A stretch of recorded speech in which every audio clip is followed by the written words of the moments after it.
Hello les amis, j'espère que vous allez bien et que l'été s'annonce avec plein de couleurs chez vous.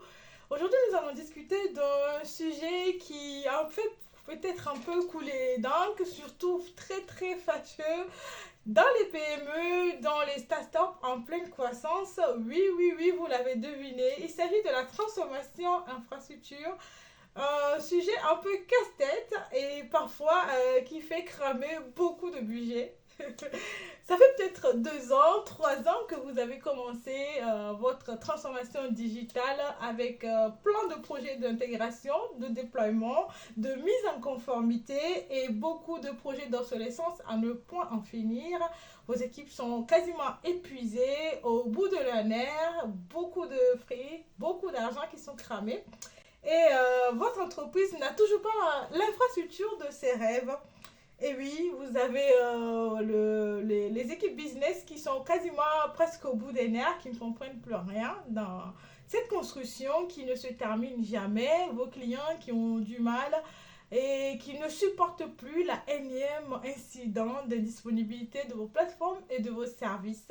Avec des tickets de bugs à vraiment bras longs qui ne se terminent jamais dans votre backlog. Et bien sûr, le comité qui s'impatiente et qui ne comprend plus rien dans cette construction d'infrastructures. Bienvenue dans le monde de la transformation d'infrastructures au digital des PME et des startups en croissance. Vous vous posez sûrement la question comment construire une infra solide, une infra évolutive pour pouvoir soutenir vos envies, vos évolutions, vos objectifs de demain. Et oui, c'est une bonne question. Restez avec moi jusqu'à la fin de cette vidéo et je vous promets, vous ne serez pas déçus. La transformation digitale ou sinon de manière plus technique de l'infrastructure n'est pas un incident. C'est une intention qui se construit brique par brique. Je m'explique. Qu'est-ce que je veux dire par là?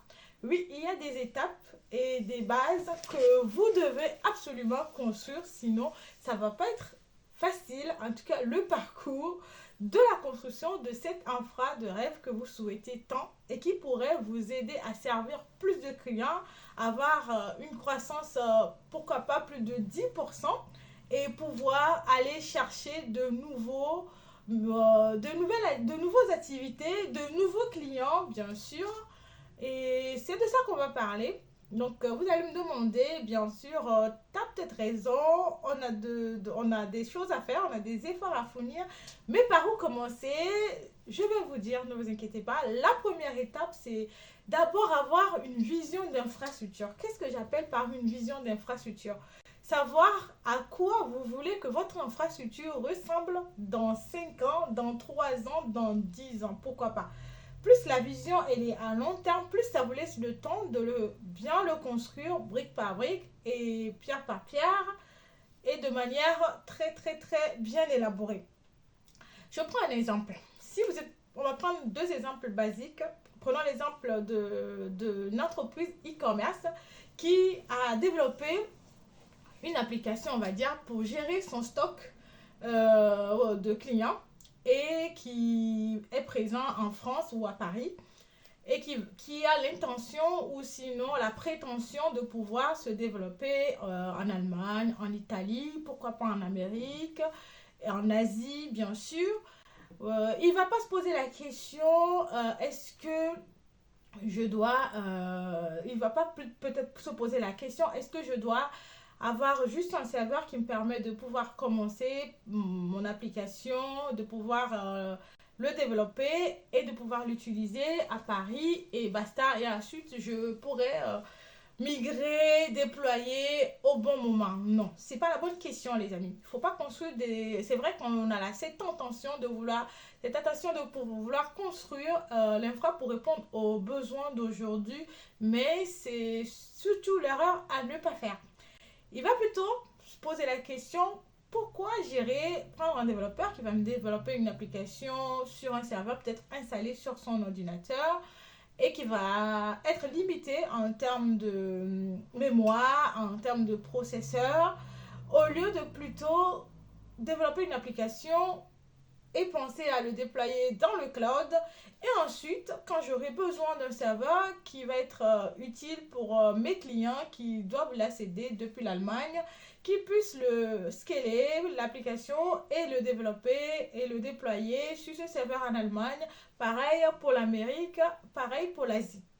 Donc c'est cette vision-là qui doit d'abord penser. Comment faire scaler son application de l'Afrique, je dis de l'Afrique, de la France en Allemagne jusqu'en Amérique, puis ensuite en Asie s'il en a envie.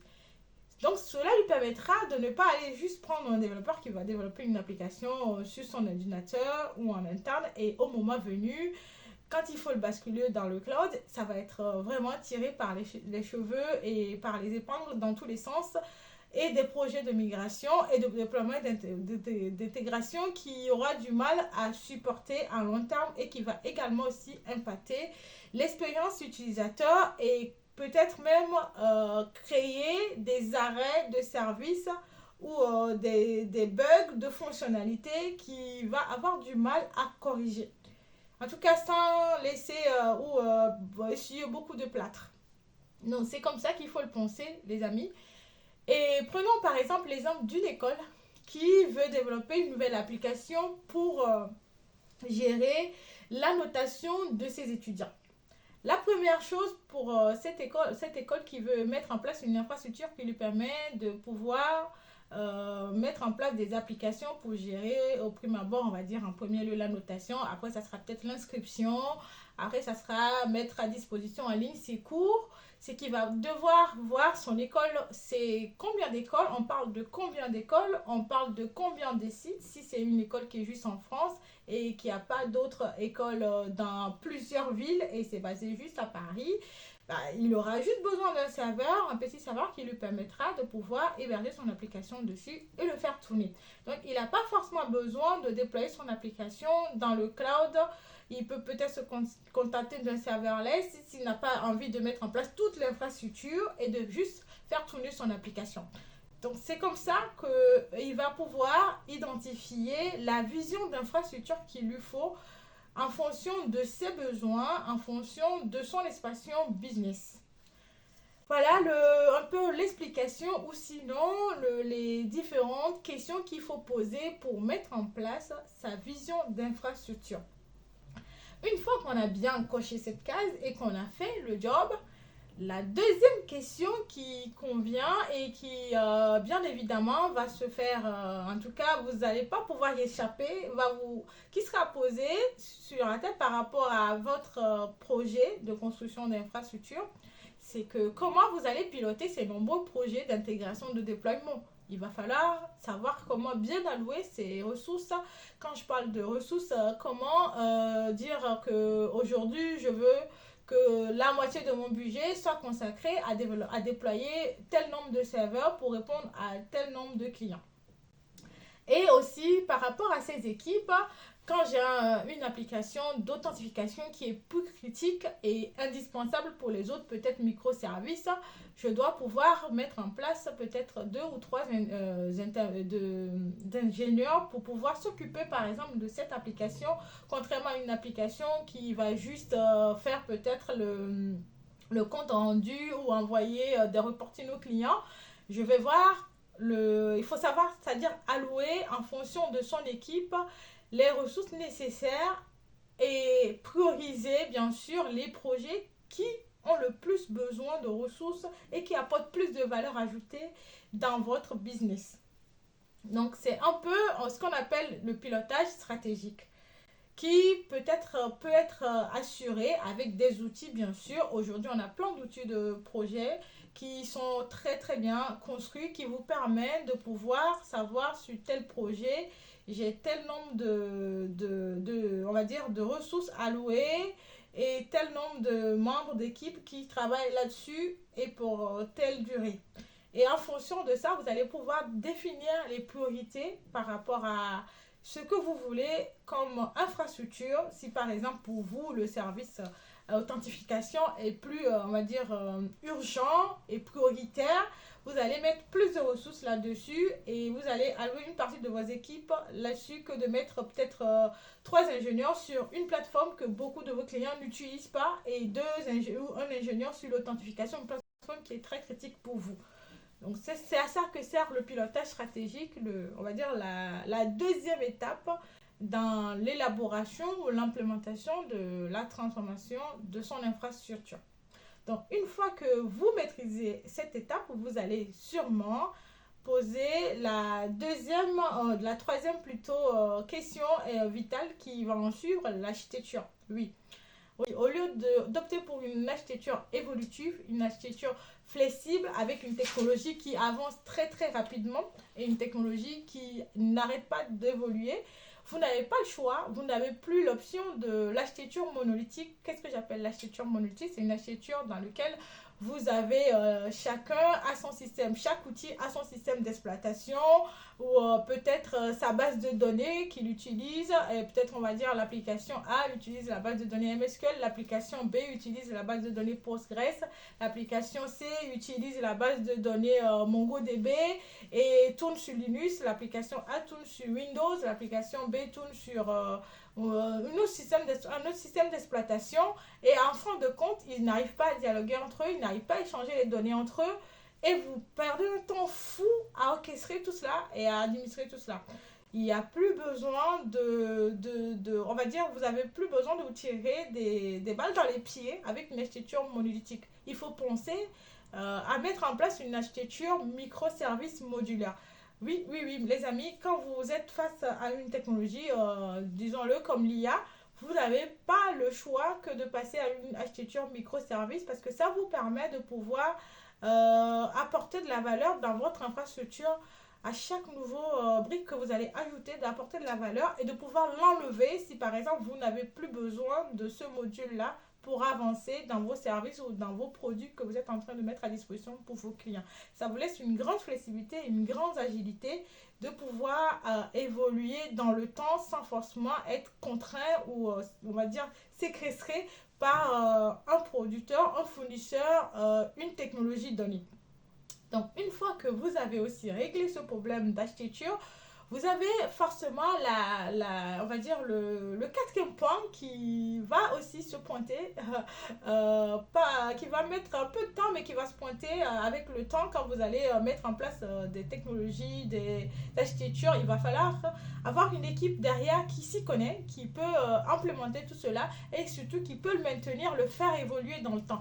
Et c'est là qu'intervient l'IA, parce que oui, l'IA ne sert pas qu'à rendre évolutive votre infrastructure, à le concevoir, mais aussi à former vos équipes. Aujourd'hui, les équipes de développement codent avec l'IA, donc ils apprennent comment coder avec l'IA et pouvoir s'améliorer rapidement, corriger les bugs et les incidents.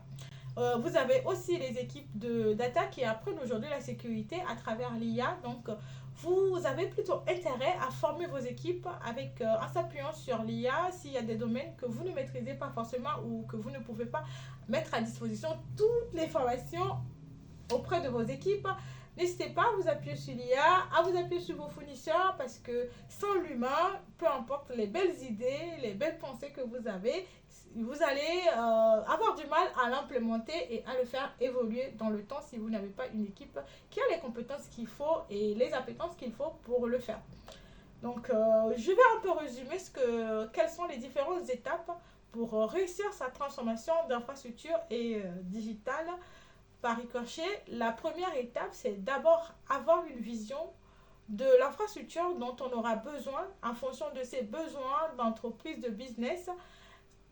Et une fois qu'on a fini cet exercice, la deuxième étape, ça va être de pouvoir mettre en place un pilotage stratégique avec des outils, bien sûr, qui vont vous aider là-dessus. La troisième étape, ça va être l'architecture. Oui, il faut pouvoir être en mesure de concevoir une architecture modulaire, c'est-à-dire une architecture de microservices qui vous permet à votre architecture de rester évolutive et flexible dans le temps. Et la quatrième, on va dire la dernière, c'est la formation de ces équipes pour pouvoir réaliser tout cela et le faire évoluer, bien sûr, dans le temps.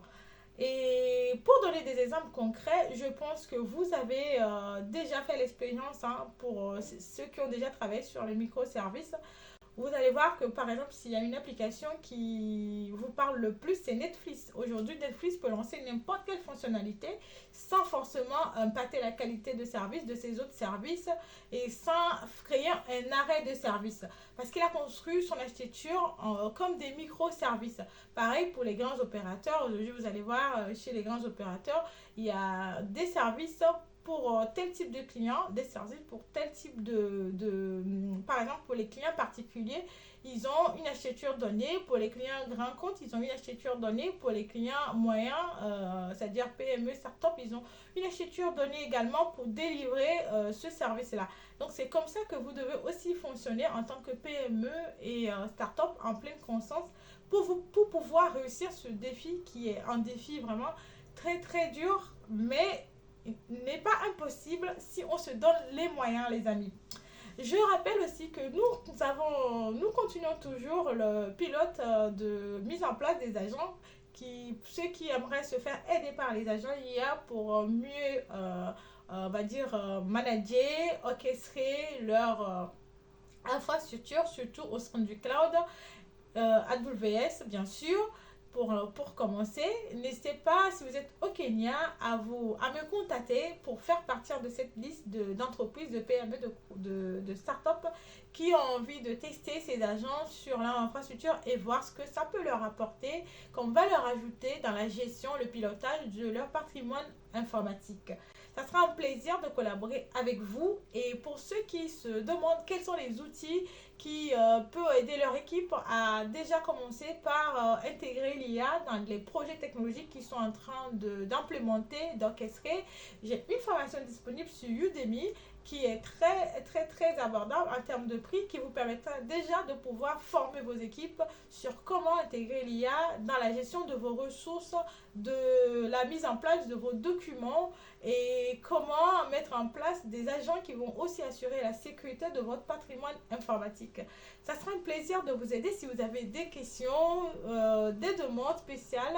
N'hésitez pas les amis à faire part de on va dire, ces demandes surtout. Et n'hésitez pas à me contacter si vous avez des projets innovants que vous aimeriez qu'on en discute par rapport à cela. Et à bientôt pour une nouvelle thématique et bien sûr une nouvelle expérience d'apprentissage. Au revoir les amis!